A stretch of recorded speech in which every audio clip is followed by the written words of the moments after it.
Mas sabe por que eu queria muito falar com a Marta hoje? Porque uma coisa é você falar ali de improviso, né? Mas a outra é você falar ensaiado, você falar editado, você falar com cortes.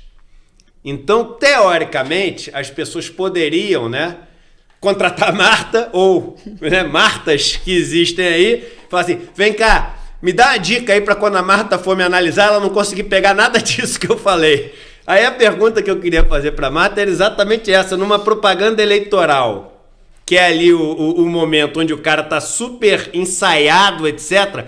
Mesmo assim, dá para notar alguém que tá artificial, ou alguém que tá, enfim, falando uma coisa que ele não acredita tanto, alguém que tá nervoso. Dá para notar essas coisas ou não? É muito mais difícil? Essa era a pergunta que eu tinha para fazer. Boa, Edu, boa. Bom dia, Marta. Então a gente já começa te recebendo com essa pergunta do Edu. Oi, Vi, um prazer estar aqui de novo com vocês, sempre será. Olha, eu vou ser sincera, eu acho que assim, o ensaio é bem pesado, né? Eu fiquei olhando o do Bolsonaro algumas vezes, porque eu peguei assim, de cara, vamos pensar no que se comunica pior, né? Que é ele, então vamos analisar, porque eu imagino que ele tenha tido mais treino, né? De cara, por exemplo, me chama atenção essa coisa da mão fechada, né?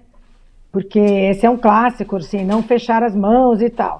Ele está super ali bem enquadrado, tentando articular um pouco mais, mas por que não falaram para ele tirar essa mão, né, cruzada? Depois eu fiquei pensando que essa mão, que é também uma referência da mão rezando, né? Pode ser que quem esteja ali dirigindo o programa tal, acho que isso é uma coisa legal, né? Ele não sabe usar o gesto. Ele poderia ter deixado uma mão parada assim, né, uma em cima da outra, que seria uma coisa um pouquinho mais simpática. Ele ficou com a mão o tempo todo assim parado, então ele não usa gesto, o que dá pouca flexibilidade para a voz, né? Porque daí ele não vai fazer tanta ênfase, tanta pausa. Botam nele aqui, por sinal, né, Eduardo, no Pix, que é onde ele sorri e fala, né, e fala um pouco mais tipo simpático, como se fosse o dono da história, mas ele continua o tempo todo com a mão fechada. Ele tem uma articulação muito ruim, que aí está um pouco melhor, eles devem ter treinado muito. Ele está lendo, né, visivelmente, eu acho que todos ali, talvez com exceção do Ciro, eles leem uma coisa, né, que chama teleprompter, então um TP que a pessoa fica lendo. Ele era muito ruim de ler TP, ele deve ter treinado aqui para ele poder ler um pouquinho mais dinâmico. Mesmo assim, ele não dá ênfase, ele não dá pausa, a mão, né, abre um pouquinho, depois ela volta. O Ciro me chamou um pouco a atenção, porque assim, ele nessa fala dele, primeiro achei até um trocadilho, prefiro o Ciro, né? Eu fico também achando que falar de voto como preferência, né? Também parece uma coisa, eu prefiro o vermelho do que o azul, eu prefiro... parece uma coisa um pouco assim, que você faça sem nenhuma seriedade, né? Preferência, a escolha do candidato eu acho que é um pouquinho mais profunda do que preferência, né? Ele e a Simone têm usado essa coisa, não prefira o menos pior, não prefira, né? Agora, o Ciro fala de uma coisa específica lá, de uma fala dele infeliz. Ele é o recordista das falas infelizes, né? Porque vira e mexe, ele está indo bem, aí ele solta uma frase que ele não deveria. Ele fala da frase tirada de contexto, mas a frase, mesmo no contexto, ela é infeliz, tá certo? E aí, ele fala também do dado, que eu não sei quem viu isso. Então, também achei estranho ele colocar isso na propaganda, porque para as pessoas entenderem o que é, né? Entenderem que ele falou no meio de uma reunião, uma frase infeliz, porque ele não localiza a história. Então eu fiquei pensando, quem está vendo o programa e não é uma pessoa super de rede social, não vai entender o que ele falou. E a questão da falta de pausa continua igual, né? E ali eu acho que teve um erro estratégico de não... Talvez eles não... É óbvio que eles não queriam pôr de novo a história, eles não queriam colocar, Mas então não colocasse essa questão no programa político, exatamente no programa, fizesse uma propaganda específica com as questões para poder ficar claro do que ele está falando. Não sei nem o que vocês acharam disso, mas para mim ficou muito estranho ele falar da questão sem localizar. Não é todo mundo que essa diferença, Marta, de, por exemplo, o Bolsonaro tá sentado mais travado ali, né? Aliás, só repetindo para vocês, tá? Não é possível que vocês não fiquem revoltados com o Bolsonaro usando só mentira mesmo. Essa história do Pix, o Bolsonaro não tem nada a ver com o Pix, zero a ver. Né? Eu não entendo até como o TSE não proíbe uma peça como essa. Tinha que ser proibido. Se é mentira, não foi ele que inventou o Pix. Mas olha lá, João, ele 832. Conhecereis a verdade libertar. Então vamos se libertar sabendo que é verdade. Eu gravei um vídeo enorme, não vou repetir aqui o assunto. Tem um vídeo enorme onde eu explico a questão do Pix. O Pix foi feito pelo Banco Central, começou antes do Bolsonaro, foi pago pelos impostos de todo mundo e é feito para, ajuda a vida de todo mundo, mas principalmente para ajudar os bancos que estão hoje em dia sofrendo uma concorrência muito grande do WhatsApp, do Facebook e das plataformas, onde as pessoas estão começando a transferir dinheiro. Então transformar os bancos em uma plataforma também onde fique fácil. Foi feito para ajudar os bancos com o nosso dinheiro. Tem nada a ver com o Bolsonaro. Zero a ver com o Bolsonaro. Então o Bolsonaro que bota no programa eleitoral dele isso, ele tinha que ser proibido, tinha que ser vetado esse programa eleitoral, porque é mentira essa história do Pix. É mentira a história do Pix, que foi Bolsonaro que fez isso. Mas a pergunta que eu quero fazer é o seguinte: o Bolsonaro escolhe ficar sentado ali. O Ciro já vai pro em pé. Isso quer dizer alguma coisa ou não? Olha, eu acho que para a leitura de TP, por isso que eu até comentei que eu acho que o Ciro não está valendo. Fica muito mais confortável você estar em pé. Apesar que o Ciro podia estar lendo também. Agora, fica tudo artificial, né? Eu concordo com você que para mim a questão da verdade, mesmo que ele fala da pandemia, infelizmente compramos 500, né? 500, ele bota a vacina sem contar toda a atitude dele durante a pandemia, né? A propaganda é realmente toda mentirosa, né? Do começo ao fim, não é à toa que ele começa dizendo que é verdade, né? Pegando um versículo dizendo sobre verdade. Eu acho que dão aquela engessada nele, mas você vê, os outros três, tanto o Bolsonaro quanto a Simone e quanto o Lula, estão sentados, porque é um pouco mais fácil você se mexer, a mobilidade. Só que no caso do Lula e no caso da Simone, eles usam melhor o gesto, eles têm um movimento, eles usam ênfase, é muito diferente, né? O outro está lendo ali as coisas, né? Acho que devem ter falado para ele dar um sorriso, mas assim, é muito pouco natural. Até acho que a fala do Ciro é uma fala bem mais natural. A minha questão aí, ele usa bastante essa expressão de levanta a sobrancelha, abaixa a sobrancelha. A minha questão é que ele começou a falar de um assunto que eu não sei se todo mundo estava atento ao que ele estava falando. Então eu acho que a estrutura do texto, a estrutura de vamos tratar esse assunto, ela é muito esquisita, porque as pessoas não estavam entendendo, não entendem do que ele está falando, né? Então eu achei muito ineficiente esse tipo de já citar, tirada de contexto. A frase, mesmo no contexto, ela é ruim, né?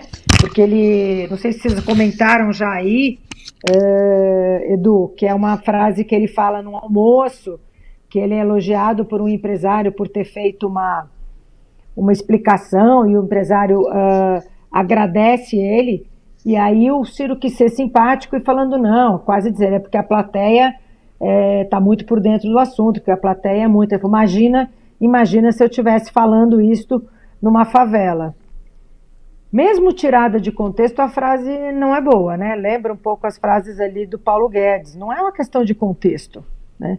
Tem frase que é ruim independente do contexto. Tudo que você tem que explicar muito, né? É porque, enfim, não funcionou. Você não tem que explicar tanto. Mas vamos para o Lula e Tebet agora. Vamos com esses dois que a gente ainda não falou. O que você achou do Lula e depois da Tebet? Olha, eu gosto a do Lula, assim, a hora que ele está gravando, ele está com um bom microfone, então a qualidade da voz não tem um peso. Eu acho que ele usa, assim, o gesto, ele tem uma ênfase com as duas mãos, é muito simpático, assim, esse jeito dele voltar. Eu acho que o que pega, né? É impossível a gente não olhar um pouco de conteúdo, né? Então eu acho que o que pega um pouco tem, né, sido uma coisa da campanha falar muito do passado, né? Muito do que foi e tal. Eu acho que a fala dele é muito mais afetiva, simpática, ele usa bem o gesto, ele usa a ênfase, ele mantém o olhar, tem uma coisa acolhedora, mas eu acho que ele vem sendo, né, a campanha vem sendo cobrada um pouco do que ele vai propor, do que vai ser, porque ele está falando de uma coisa de quase, né, de 10 anos atrás. Assim, a maioria das campanhas falam do passado, né? Talvez a que fale menos do passado seja a do Ciro, né? Talvez porque também o passado dele está muito longe, eu digo como poder executivo, né? Porque a própria Simone também fala bastante dela prefeita, dela como ela foi no Senado e tal. Então eu sei que é um ponto muito importante falar do passado, mas o problema é ficar só no passado, né?